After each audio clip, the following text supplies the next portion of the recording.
हरे रंग वाले बयान को कैसे देखते हैं? क्या कह रही है सवार शेख इस बयान को देकर? मुझे लगता है सबसे पहली बात है कि दीपक जी कहीं से भी उचित नहीं लगता है, क्योंकि हमारा देश जो है सेक्युलर कंट्री है और ऑल इंडिया मजलिसे इत्तेहादुल मुस्लिमीन के नाम से ही प्रतीत होता है कि मात्र ये मुस्लिमों की राग अलापते रहते हैं। सबसे पहली बात है कि आप 12 करोड़ की आबादी महाराष्ट्र में है, उसमें आप यदि हरे रंग को करना चाहते हैं, पूरे मुंब्रा को, पूरे मुंबई को, पूरे महाराष्ट्र को यदि आप निजाम मुस्तफ़ा और सरिया कानून और आप मुस्लिम का रंग यदि देना चाहते हैं, मुझे लगता है ये कहीं से भी उचित नहीं है। और ओवैसी जब आप जय फिलिस्तीन के नारे लगाते हैं और पाकिस्तान के जब जयकारे आपके सामने लगते हैं तो आपकी चुप्पी देखी जाती है और भारत माता की जय से आपको परहेज हो जाता है, वंदे मातरम से परहेज हो जाता है। तो आप मैं इतना ही कहना चाहूँगा कि ओवैसी जी आप बंद करिए नाटक, और ये कम से कम भारत में रह करके आप कब तक पाकिस्तान परस्ती वाली सोच आप रखते रहेंगे। और सबसे बड़ी बात है कि एआईएम अब तक महाराष्ट्र में सीमित इलाकों में, खासकर मराठवाड़ा के कुछ शहरी क्षेत्रों में तक ही प्रभाव दिखा पाई है। और मुझे लगता है कि राज्यव्यापी जनाधार ग्रामीण नेटवर्क और बहुसंख्यक समाज में स्वीकार्यता उनके पास नहीं है। कितना भी राग अलापते रहें ओवैसी की पार्टी एआईएम, मुझे लगता है इससे कुछ भी होने वाला नहीं है, क्योंकि वहाँ की जो आम जनता है, खास करके मुस्लिम में भी मुस्लिम जो खास करके जो कट्टरपंथी मुस्लिम है, भले ही आपके तरफ वो झुकाव रखते हों और आपको वोट करते होंगे, लेकिन एक बहुत बड़ी ऐसी भी आबादी है मुस्लिम जो सबका साथ और सबके विकास के साथ प्रधानमंत्री मोदी जी के साथ जाना चाहती है। और आपके ये इस तरह के जो भड़कावे बयान जो आपकी पार्टी के नेता, आपके प्रवक्ता या कोई भी देते हो, मुझे लगता है उसके साथ कहीं से भी जाने वाली नहीं है। आप इस बात को कान खोल करके हो गए, आपके 60 सेकंड हो गए रमनीश जी, आप लगातार बोले जा रहे हैं। इमरान सोलंकी जी बताइए, वो साफ कह रहे हैं कि आप क्या निजाम मुस्तफा लाना चाहते हैं? तो दीपक जी आपका बहुत बहुत शुक्रिया, आपने वक्त दिया। अब हमारे भाई की बात है, भाई पढ़कर नहीं आते। आप मुझे एक बात बताइए, सार शेख ने जो बात बयान दिया, उन्होंने स्पष्ट कर दिया कि हमारी पार्टी का झंडा का कलर हरा है। हमारा भगवा होता हम भगवा बोलते, हरा हरा बोल रहे, ब्लू होता ब्लू बोलते। और दूसरी अहम बात जब उन्होंने उसके बाद अब हमारे जो बीजेपी के हमारे भाई है, ये एक बात बोल रहे हैं कि पाकिस्तान है, हमेशा पाकिस्तान हमारे जूती की नोक पे है। सर, असद साहब के ऊपर जब बयान दिया गया, जब वो मंच में बोला चुप्पी रखते हैं, तो आपको याद करना चाहिए जब देश का डेलीगेशन, देश की जरूरत पड़ी हिंदुस्तान को, हमारे भारत को, हिंदुस्तान मुसलमानों की विदेश में पाकिस्तान का बुराई करने, पाकिस्तान को मुर्दाबाद बोलने के लिए, तो सबसे पहला शख्स का नाम था बैरिस्टर असदुद्दीन ओवैसी। आज भी वो 10 साल पहले भी इसके लिए कंडेम कीजिए, पाकिस्तान में आकर उसका, पाकिस्तान के अंदर जाकर डिबेट में उनको हराया। उसके बाद ऑपरेशन सिंदूर में आपने पूरे हिंदुस्तान ने देखा कि असद साहब किस तरीके से कंडेम किया, और सिर्फ वो यूरोप देश में नहीं, वो मुसलमान देश में, सऊदी अरब में, रियाद में, यूएई में, कतर में, ओमान में। तो ये सर आप निकालिए जहनियत में अंदर से, हिंदुस्तान के मुसलमान मोहताज नहीं आपकी बात की, आपके सर्टिफिकेट की। हिंदुस्तान के मुसलमान देशभक्त हैं और रहेंगे इंशाल्लाह। ठीक है, ये सोच सर बदलिए। और जो हरा रंग की बात कर रहे हैं, और सर दीपक भाई एक बात, ठीक है रमनीश वत्स जी, बात तो सही है, इन्होंने हरा रंग कहा कि हमारे झंडे का रंग है, भगवा होता तो भगवा बोलते। और ये भी बात सही है कि बैरिस्टर असदुद्दीन ओवैसी को ऑपरेशन सिंदूर के बाद जब भेजा गया तो उन्होंने पाकिस्तान मुर्दाबाद खुलकर बोला और जोर जोर से बोला। इन्होंने कहा जिन्होंने ये बयान दिया था हरे रंग के ऊपर, उन्होंने ये भी कहा कि अनफॉर्चुनेटली हमारा रंग जो है भगवा नहीं है। तो आपको यदि भगवा प्रेम है, भगवा से प्रेम लगता है, तो आप भगवा रंग लीजिए। आप अपने झंडे को हरा से भगवा कर लीजिए। उन्होंने अनफॉर्चुनेटली ये कहा, दुर्भाग्य से ये शब्द का उन्होंने प्रयोग किया था। तो मैं कहता हूं कि बार बार, और सबसे बड़ी बात है, महाराष्ट्र जो है छत्रपति शिवाजी महाराज की भूमि है। यहाँ सबको साथ लेकर चलने की परंपरा है। जो नेता समाज को धर्म या पहचान के नाम पर बांटने की राजनीति करेगा, उसे महाराष्ट्र कभी राजा नहीं मानेगा। और शिवाजी महाराज की सेना में हर वर्ग, हर समुदाय के लोग थे।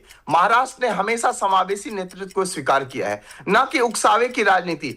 और इनके नेता, पहली बार ऐसा नहीं है, उकसावे की राजनीति इनके भाई ने नहीं किया था। ओवैसी के भाई ने भी तो किया था, अकबरुद्दीन ओवैसी ने, जब कहा था 5 मिनट के लिए पुलिस को बिठा दो, उसके बाद हम दिखा 15 मिनट रमनीश भाई, 15 मिनट गलत मत कोट करिए। राजाकारों वाली पार्टी आप क्या दिखाएंगे?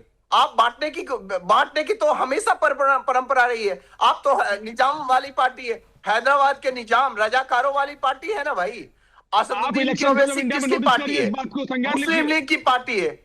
ओवैसी की पार्टी नहीं, किसकी नहीं, है? गलत, गलत। रजाकारों वाली पार्टी आप है। सर जो थम्स अप हमेशा है, से सर, पार्टी थम्स अप की है। राजनीति की आप है। लोग पढ़कर नहीं आते। आप पूरा महाराष्ट्र जीतेंगे कह रहे हैं, लेकिन यह सच है ना कि महाराष्ट्र आपको सिर्फ भाषण देने का मंच देता है, सत्ता देने का भरोसा नहीं आपको दे सकता। ठीक है। यह इमरान राज्य विकास सोलंकी और जी, संस्कृति और इमरान राष्ट्र सोलंकी को जी, वोट देता है। इमरान डर और इमरान भय सोलंकी फैलाने जी, वाले को नहीं देगा ये। मैं मानता हूं कि असदुद्दीन ओवैसी ने पाकिस्तान मुर्दाबाद कहा, पाकिस्तान की उन्होंने आलोचना की जब वो विदेश गए भारत के डेलीगेशन में। लेकिन मैं आपसे चाहता हूं इमरान सोलंकी आज भारत माता की जय और वंदे मातरम बोल दे।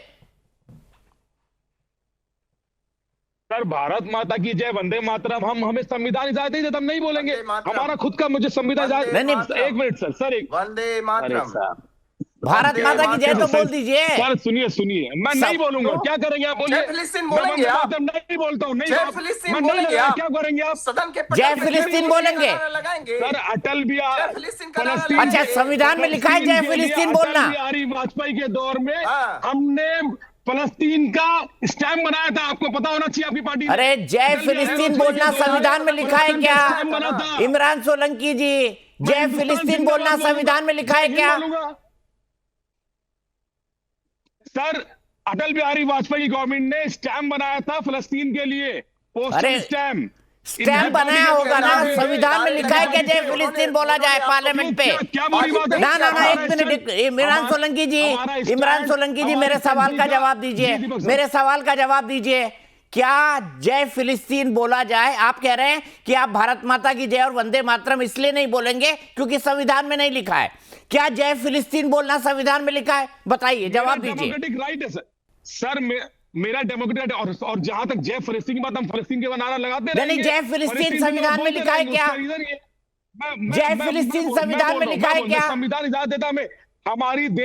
आपको हमारी देश की पॉलिसी चेंज करना पड़ेगा। ना ना हमारा ना, देश हमेशा फिलिस्तीन पे खड़ा रहा आपने है। कहा संविधान में नहीं लिखा है। बिल्कुल। हमारी देश की पॉलिसी भारत माता की जय बोलना भी है, वंदे मातरम भी बोलना है। आपने कहा मैं इसलिए नहीं बोलूंगा क्योंकि संविधान में नहीं लिखा। जय फिलिस्तीन बोलना क्या संविधान में लिखा है? बताइए, जय फिलिस्तीन बोलना संविधान में लिखा है क्या? सुनिए, संविधान, अब बोले, मैं फिर बोलूंगा, बोल दिया। संविधान मुझे इजाजत देता है, मैं क्या करूं, क्या बोलूं, नहीं बोलूं। संविधान में ये नहीं बोल सकता। मैं अपना डेमोक्रेटिक राइट कर रहा हूं। मैं जय फिलिस्तीन नहीं, मैं जय फिलिस्तीन बोलूंगा। मैं भारत माता की जय नहीं बोलूंगा, मैं नहीं बोल दूंगा। ठीक है, अब हो गया ना, अब दूध का दूध पानी का पानी हो गया। मैं जैन बोल सकता हूँ सर। आर्टिकल 14, 15, 16, 19, 25, 26 ये सारे हैं। मुझे कुछ बोलना ही नहीं भाई, आप खुद मान चुके हैं कि जय फिलिस्तीन बोलना हमारे संविधान में नहीं लिखा है। जय फिलिस्तीन बोलना थोड़ी लिखा है हमारे संविधान में। वैसे भारत माता की जय बोला जाए ये भी नहीं लिखा। रमनीश वत्स जी क्या कहेंगे? वो कह रहे भारत माता की जय नहीं बोलूंगा, वंदे मातरम नहीं बोलूंगा। फलस्तीन के साथ में खड़ा रहा। दीपक जी, हम भारत में हम रहते हैं, हम भारत की जयकार नहीं लगाएंगे, भारत माता की जयकार नहीं लगाएंगे तो किसकी? आपने कहा कि संविधान में ये लिखा नहीं है। मैं कहता हूं कि संविधान में ये क्यों नहीं लिखा है, और संविधान में लिखा होना चाहिए। संविधान में तो ये भी नहीं लिखा है कि जय फिलिस्तीन के नारे लगाने चाहिए। नहीं, ये बताइए, जय फिलिस्तीन के नारे लगाने के लिए संविधान ने आपको बाधित नहीं किया था? आपको बाधित कहीं से नहीं किया था। जो पार्टी आज तक महाराष्ट्र की राजनीति के हाशिए से बाहर नहीं निकली, वह पूरा महाराष्ट्र जीतेंगे कहकर जनता को खुद को बहला रही है। खुद को बहलाने के लिए, हमारी खुद को बहलाने। अरे आपको देश की पॉलिसी पता नहीं है कि देश की पॉलिसी में भारत माता की जय बोला जाता है?